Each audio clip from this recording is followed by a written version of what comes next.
Ravens still win without Zay Flowers, but it's going to be a different game. It's going to be a tougher game for Baltimore now.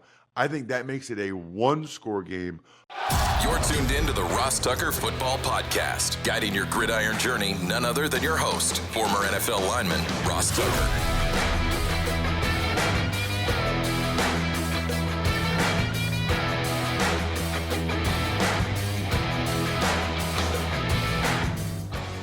Oh, yeah, it is. But it's not just any Ross Tucker Football Podcast. It is a Finish Strong Friday, a Picks Friday, a Winners Friday edition of the mighty Ross Tucker Football Podcast. We, of course, are presented by DraftKings. DraftKings, the crown is yours. And before we get into last night's game, yes, I know it was a college game, but it's worth touching on a little bit. We'll touch on it more on the College Draft Podcast with Emery Hunt on Monday. Before we get to all the picks, I got winners. So Finish Strong Friday means I'm going to bring it for you guys. You bring it and your final day of work for your families so you feel great about what you do all weekend, watching football, doing things with your family. But you got to finish the work week strong. Winners Friday, I got some winners for you guys. And then Picks Friday, where I will make my picks for each and every game. We got 6 of them in the wild card weekend. Oh, before I forget, my pick for tonight, Ohio State by double digits. I think they are clearly the best team. I do have winners though, Jack. Spreading the word via social media, at Ross Tucker Pod, at Ross Tucker NFL. Jonathan Deal, he made a comment on Instagram. That counts. Jonathan, email me, ross@rosstucker.com. Just let me know your address. I will send you a signed press pass. I got some amazing ones from this season and more to come. Steelers, Ravens tomorrow, Eagles, Packers Sunday. Sponsor confirmation email winner. Absolutely incredible. Best one I've ever gotten. I'll show it some other week. Reggie Sutton. Jack, he got a My Front Page story for me. It's amazing. I don't have it up here with me in my office. Next week I'll show it. It is amazing. Reggie, you are the man. Can't thank you enough. One of the coolest gifts I've ever gotten. It says it was really, really cool. He bought one for me, which you didn't need to do, but man, that was cool, Reggie. Let me know what press pass you want. Let me know what you want, period. I'll send you whatever, Reggie. That was amazing. And then the YouTube shout out, Ron Herrera. He said, PK and Ross doesn't get any better at youtube.com/Ross Tucker NFL. Ron, you get a special video with a shout out to whoever you want. Reggie, Jonathan, you guys get signed press passes or football cards or pictures. All of you, email me, ross@rosstucker.com. It's Big Show time. The Big Show. All right, Ross, before we get to anything else, let's talk about last night's game. Notre Dame, they beat Penn State in a back-and-forth battle, moving on to the national championship, 27-24. Yeah, we got a Thursday night football recap. It just happens to be college. Like I said, we'll spend more time on it for sure on the College Draft Podcast on Monday, since that focuses more on college football and NFL prospects. But the recap's presented by Labatt Blue Light. Drink some Labatt Blue Lights with your friends. Live life to the power of we. If you follow me on social media, at Ross Tucker NFL, you certainly saw that I'm stocked up for Labatt Blue Light for quite some time. Always enjoy responsibly beer. Labatt USA, Buffalo, New York. That game, Jack, was exactly what I was hoping it would be. You know, so many of these college football playoff games had been blowouts, had been 2-score, 3-score games. I was hoping for a close, competitive game. It was exactly what we got. It was tremendous back and forth. Penn State's up 10-0. Then Notre Dame scores 17 in a row to go up 17-10. Then Penn State scores 2 touchdowns to go up 24-17. Then Notre Dame scores a touchdown to tie it after a Penn State defensive back slipped. And then ultimately, a costly interception by Penn State leads to the game-winning field goal for Notre Dame, 27-24. Looked like we were headed towards probable overtime, but wasn't meant to be. just some things that jumped out to me. The first round picks that your team, your NFL team should want. If you got a top 5 pick, you should be looking real hard at Abdul Carter. He reminds everybody a lot of Micah Parsons. He has a banged up shoulder. He still came to play and was an absolute force in that game. Absolute force was Abdul Carter. The same with Penn State's tight end, Tyler Warren. Both those guys are going in the first 20 picks. Abdul Carter, top 5. Tyler Warren, top 20. He is just such a good, unique player. I think the difference in the game was probably Riley Leonard and the Notre Dame wide receivers. They made some plays. Riley Leonard made some really good throws, and his receivers, Faison and especially Greathouse, made some huge plays, to get a first down late to go ahead and get into field goal range, to get the game-tying touchdown where the cornerback that was covering Greathouse fell, and that was costly for Penn State because Notre Dame was going to have to go the whole length of the field to get a touchdown. Said they get a big play. But Riley Leonard running the ball, like I said, I thought would be the difference. Him running some scrambles for first downs, some 3rd and 4th and shorts where he was able to convert, that was a huge factor. And quite frankly, the one thing I really don't like about the game is I always root for heroes, Jack, especially with college kids, but really anybody. I root for heroes. I don't want there to be like a clear GOAT, And obviously Cam Miller, the cornerback that fell for Penn State, he'll have a tough time, sleeping and not thinking about that one. And then Drew Aller for Penn State, the quarterback that people have been talking about potentially going to the NFL draft, potentially being a top 10 pick. I didn't really see that. Emory and I talked about that on Monday's college draft podcast. I didn't see that. I still don't see that. He took a couple sacks that he shouldn't. He was simply not good enough. Right now, in fairness to him, his receivers could not get separation. His receivers are not good. I post on social media with 2 minutes left at Ross Tucker NFL, 0 receptions, 0 yards for Penn State's wide receivers in that game. But Aller missed a wide open touchdown to Nick Singleton in the flat. If a guy's running an out route, you cannot throw it at their back hip. That would have been a touchdown, could have been the difference in the game. Would have been a touchdown instead of a field goal. He was wide open. And then late in the game threw, unfortunately, a really, really bad interception. About as bad as you can throw. And so I feel awful for Aller. I think he's 20 years old, 3rd year out of high school, and that's tough for him and his family to have to deal with that. I don't wish that on anyone. Tuck's takes.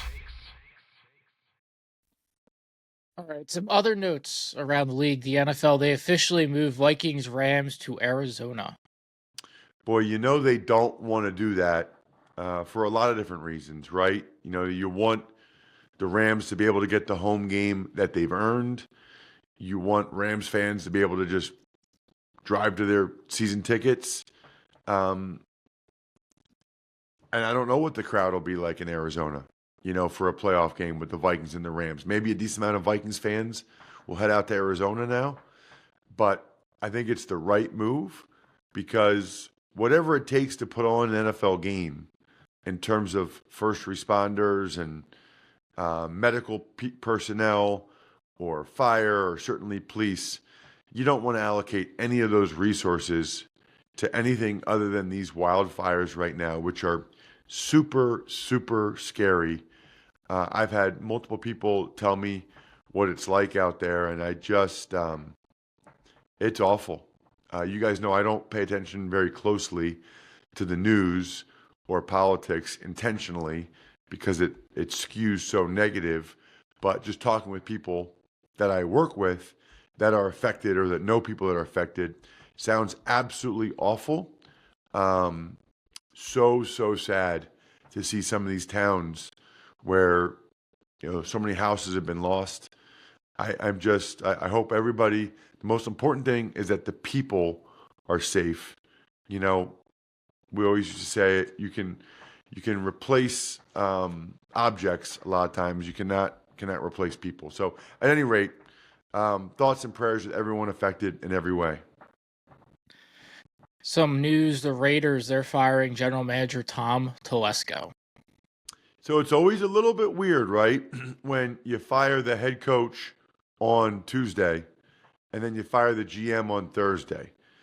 That makes it seem like the organization didn't really have a plan, right? Like they didn't really think it through. They didn't really know what they were doing. It was like, okay, we're firing the head coach.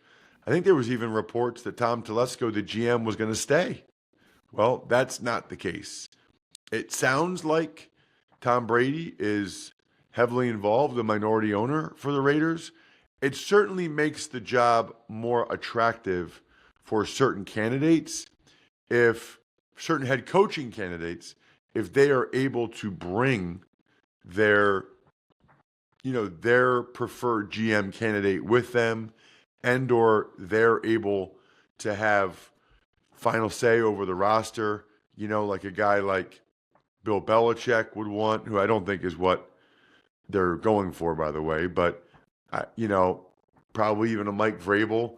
People want to have the best head coaching candidates either want to have final say over the roster, or they want to bring in a guy that they're familiar with, that they really like. And so that makes the Raiders' job more attractive, and it gives them the ability, especially now that Brady's involved, to pick the GM and the head coach they want. And Georgia quarterback Carson Beck, he's entering the transfer portal instead of foregoing for the NFL draft. Right. That's another one Emery and I will talk about more on the College Draft podcast, but this makes a lot more sense to me that Carson Beck's going to the transfer portal coming off this injury. I'm sure somebody's giving him a bunch of money to play college football again next year, which is a much better scenario for him than going into the draft and maybe not going until the 4th, 5th, 6th, 7th round. I think this is what any guy in that situation should strongly, strongly consider. All right, so Jack, before we get to the playoff games, last time I can tell you about the New Year's flash sale from my friends at westshorehome.com/Ross. If you've ever thought about maybe getting a new door, if you've ever even considered getting new windows, certainly if you want a new shower, like a walk-in shower, which are awesome, or maybe even a full bath remodel, please go to westshorehome.com/Ross, see what they did at my house, and take advantage of these deals. All you need to do is get a no-obligation quote, 20% off all projects, plus to start the New Year's off the right way, they're giving you an extra $500 off, plus you still get the extra $1,000 off when you go to my website, westshorehome.com/Ross. If you haven't seen my new doors, they look so much better than the old ones. Same with the bathrooms, westshorehome.com/Ross. So it all leads up to this. I've been talking about Smirnoff all season because they're not only the official vodka sponsor of the Ross Tucker Football Podcast, they're also an official vodka partner of the NFL and Super Bowl 59. What I love about it is you can get the world's #1 vodka without breaking the bank. Unbelievable. You don't want to be paying some of these other prices for vodka. Absolutely ridiculous. I had a decent amount of vodka drinks last week, which were lovely while I was with my family celebrating New Year's Eve. Big fan of vodka with Gatorade or those type of mixers where you're hydrating while you're getting some incredible Smirnoff. Delicious. Please drink responsibly. Smirnoff #21 vodka, distilled from grain, 40% alcohol by volume. The Smirnoff Company, New York, New York. Pricing is at the sole discretion of the retailer, may vary by state. Please do not share with anyone under legal drinking age. Smirnoff, we do game days. Jack, last thing before we get into these games, I'm checking out the ticket prices for my game Sunday, Packers-Eagles. You can get in for $148. That surprises me. I would not expect that. You can get in for $148. That is very affordable to be able to take your kid to a game. Plus, you can take the guesswork out of buying tickets with Game Time, not just $148 because you download the Game Time app, create an account, and use code Ross. You get $20 off your first purchase. Terms apply. So again, create an account and redeem code ROSS for $20 off. Download Game Time today. Last minute tickets, lowest price guaranteed. There are really good seats for $296, for $330, $340. They have a great seat in their Game Time picks for $330. Those are the picks that they say have the most value with the all-in pricing and the lowest price guarantee. Use code Ross on the Game Time app. Want to know which team is going to win every single game on Sunday? Then listen up. All right, let's get to the picks. First up, Chargers at the Houston Texans. What are you thinking there? This is maybe the toughest game to pick, or at least one of them. It is a tough game to pick. You know, the Chargers have been playing well as of late. You think about their last 3 games, the huge win over the Denver Broncos in Week 16 at home, the come-from-behind win. Then Week 17, they destroyed the Patriots. Week 18, a little bit more competitive maybe than they thought against the Raiders, but they pulled away. Something to really, really watch in this game is the status of Rashawn Slater, the left tackle for the Chargers who missed last week. You know, with him missing last week against the Raiders, they had to move Joe Alt, the right tackle, to left tackle. They had to put Trey Pipkins, who's been playing right guard, at right tackle, and then Jamari Salyer was at right guard. That's a lot of movement, especially when you're going against that Texans defense, right? You've got edge rushers like Danielle Hunter, Will Anderson, you know, one of the few duos in the NFL where they both have double-digit sacks this year. And then the Texans also have elite corners in Derek Stingley as well as Kamari Laster. Greg and I talked about that yesterday. We also talked about the fact that the key matchup when the Chargers have the ball is going to be Ladd McConkey against whoever the Texans cover him with. That's the key. So watch early in the game. What's the plan for the Texans against Ladd McConkey? You know, do they put a nickel corner like Miles Brandt on him, but then, you know, have somebody else, you know, a safety or a linebacker leaning that way? Do they put Stingley on him and then bump somebody else to the outside? I mean, there's a lot of options there. But certainly, especially on third down, McConkey is the guy for the Chargers. Meanwhile, when the Texans have the ball, you know, if they can't run it, it's going to be trouble.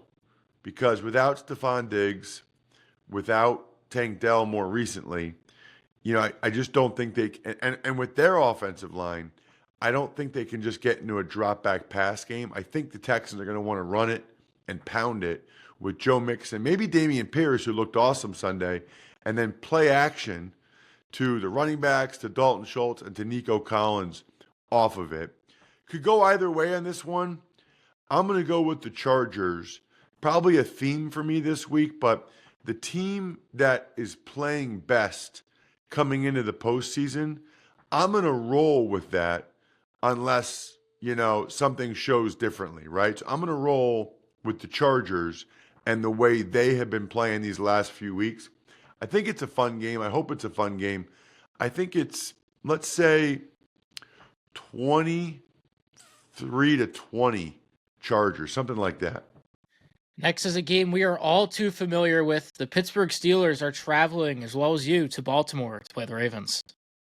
That's not what you're supposed to say. I thought you had a shtick.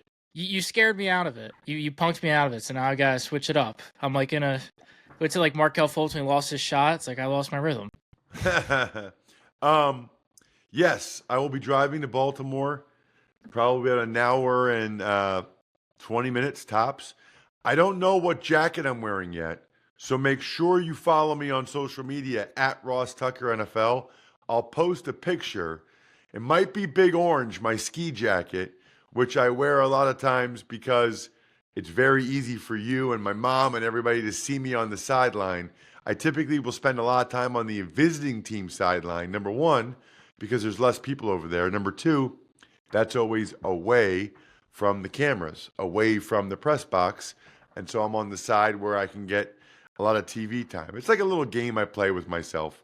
Ooh, that doesn't sound great. So anyway, Zay Flowers officially ruled out. And so that's significant in my mind. That really is. It looks like it moved the betting line by half a point. So the Steelers were getting 10 points. Now they're only getting 9.5. Non-quarterbacks don't move the betting line that much, but moved it a little bit. So I have a tough time picturing the Steelers moving the ball very well. They just have not done so. They need George Pickens to make some superhuman plays. He is a very good player, very talented. He cost them the Bengals game by how poorly he played. For them to have a chance to win, he's going to have to play very, very well in this game and make some plays down the field. I just don't see any other scenario where the Steelers put up some decent points.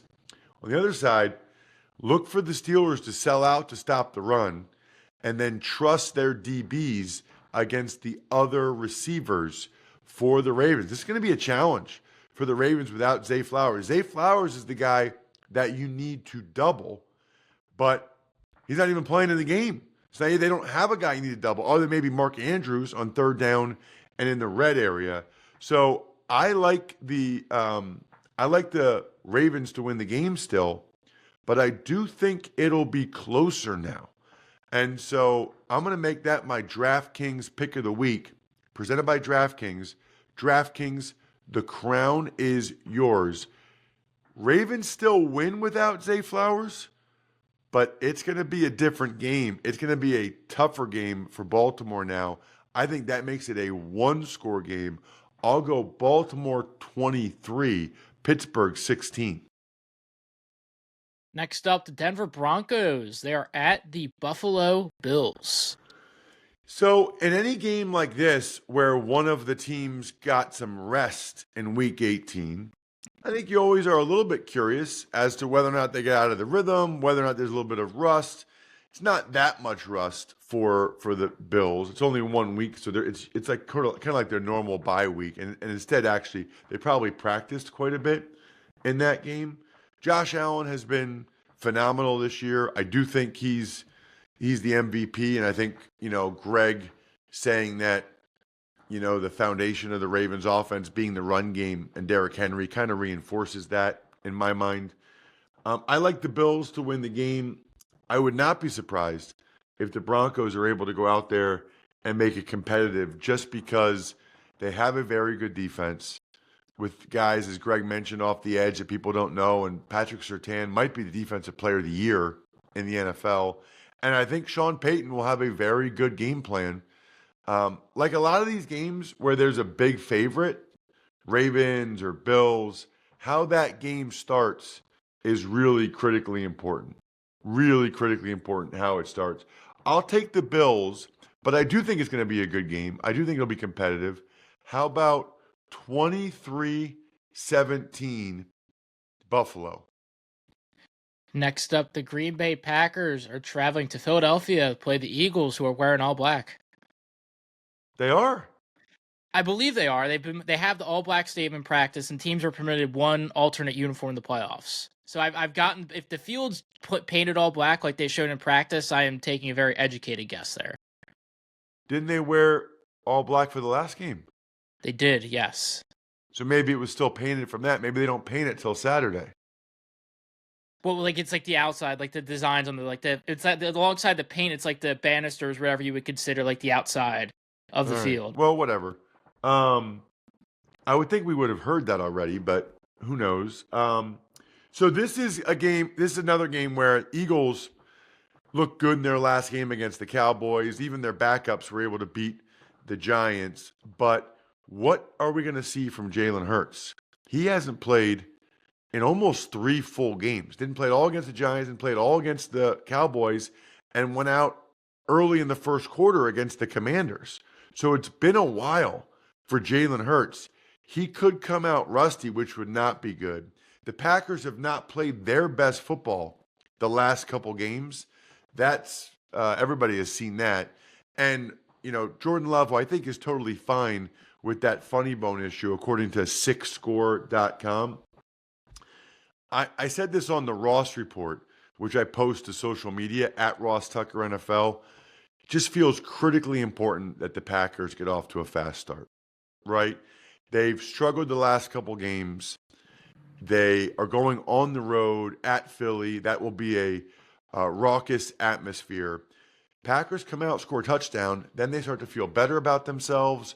Then they say, okay, yeah, we're the playoff Packers. Like, we're turning it on again like we did last year. We're back. The last couple regular season games don't matter. Take the crowd out of it a little bit. If the opposite happens and the Eagles get off to a fast start, boy, then it could really go sideways for Green Bay. They can start to think, man, what is up with us? And, then the crowd gets crazy on third down. I think the Packers are going to get off to a good start. I think it's going to be a good game. Ultimately, I still think the Eagles are a little bit better. Wouldn't be surprised at all if the Packers won. I mean, they have the 7th best Super Bowl odds for a reason. They are a talented top 10 team, offense and defense. I'll go 24-20 Eagles. But if the Eagles get off to a fast start, they could win by 2 scores. Side note, I was wrong about the black alternates. They are not. You were right. Commanders are at the Buccaneers. Should I do a whole thing where I talk about maybe that's research you should have done before the show started, or do you think it's better that you just messed up and I get to point it out again? Both. Okay. Just for the record, Jack never messes up. Jack is incredible. He's a ninja in every way. So I love to bust his chops a little bit anytime there's any totally minor, insignificant error. Oh, it's funny. Commanders Bucks. This could go either way. I'm going to go with the Bucks playing at home. They have the better offensive line and probably just more faith in Baker late in the game than Jaden Daniels just because of the playoff experience. Now, Jaden Daniels has been fantastic, and in particular, how he played late against the Eagles and the Falcons is the reason why the Commanders are here in the first place. That said, didn't look real good on Sunday against the Cowboys. And Baker just kind of willed the Bucks to that win late. I think the quarterback's legs will be a big factor here. The quarterback that makes more plays with their legs, actually. And I think sneakily, it might be Baker Mayfield. Give me Baker and the boys in a fun game. 31-30 Bucks. We'll wrap things up with Monday night, the Vikings at the LA Rams. Such a shame that the Rams can't have a home game here. And so interesting that they did not care about their seeding one iota to play their guys in that last game. They were perfectly fine playing the Vikings or the Lions at home, except now it's in Arizona. That has changed the line by a full point in this game. I like the Vikings. A, I think they've been better over the course of the year. B, I think this is tough for the Rams. With everything going on with the wildfires and how it affects them and their families and the changes, I think that's a lot to overcome. I'll say it's a close, awesome game that ultimately the Vikings pull out late. 27-24 Minnesota. I think we're done here. Thanks for tuning in to the Ross Tucker Football Podcast. Make sure to also check out Even Money, Fantasy Feast, and College Draft, all on the DraftKings Network, YouTube, or subscribe to the podcast on your favorite platform. Shout out myfrontpagestory.com. Be like my guy Reggie Sutton. Get one for somebody awesome in your life, and I'm guaranteed to send you a signed autograph in the mail. myfrontpagestory.com.